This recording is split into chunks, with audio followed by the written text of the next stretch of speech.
In a total societal collapse or post-apocalyptic scenario, the world will no longer be the same. One of the consequences of events like that will be the formation of gangs and/or criminal groups.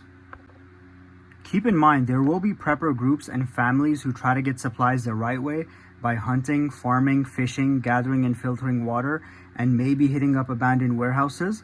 But this video is mainly going to be about the criminal groups who will try to hurt and take from others and try to get supplies the wrong way because they weren't prepared. Now, we already have gangs that exist in our society right now, but after the collapse, it'll be on a whole nother level. They'll be much more violent, they'll be out in the open, and many more will form. This will happen because people will be desperate to find ways to survive, and there will also be people who are criminal-minded who just need an excuse to do terrible things. Another reason is simply that if there is no rule of law, then they will have nothing to fear. Another reason for gangs forming is that people will seek protection. A lot of people who join are actually scared people themselves, and they will want to seek protection by being in a group. And if they have a large group of people with them, then they are less likely to be attacked. Another reason for someone to join might be that they didn't have friends before the collapse, or they had absent family members, so it will give them a sense of belonging and family. A person might do it for resources as well. If they feel that they can get with a group and they can all go out and take food and supplies from people and be able to feed themselves, they're gonna do it.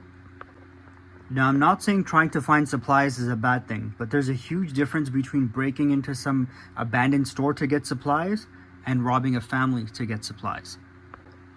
A post-apocalyptic world will alter certain people's moral perspectives significantly. People will start doing things that they never would have before the collapse because they will be able to justify it in their minds and tell themselves that it's for survival. Gang leaders will exploit this and tell this to new inexperienced members who aren't used to a life of crime. They will start by making them do small things that may be questionable but not completely wrong, and then the things they make the person do will get worse and worse until the person completely loses their sense of morality. Keep this in mind and watch for this if you ever join some sort of group after a post-collapse scenario. Don't lose your true self. Another issue will be territory wars.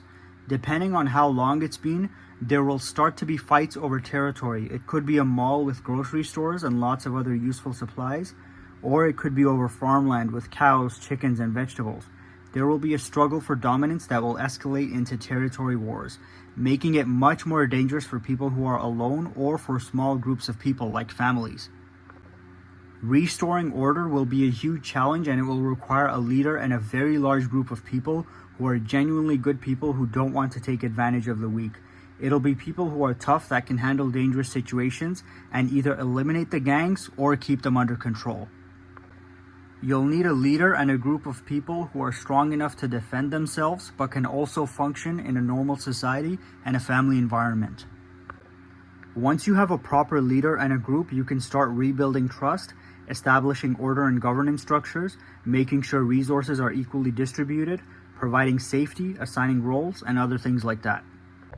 Alright guys, that's it for today's video. Don't forget to like and subscribe.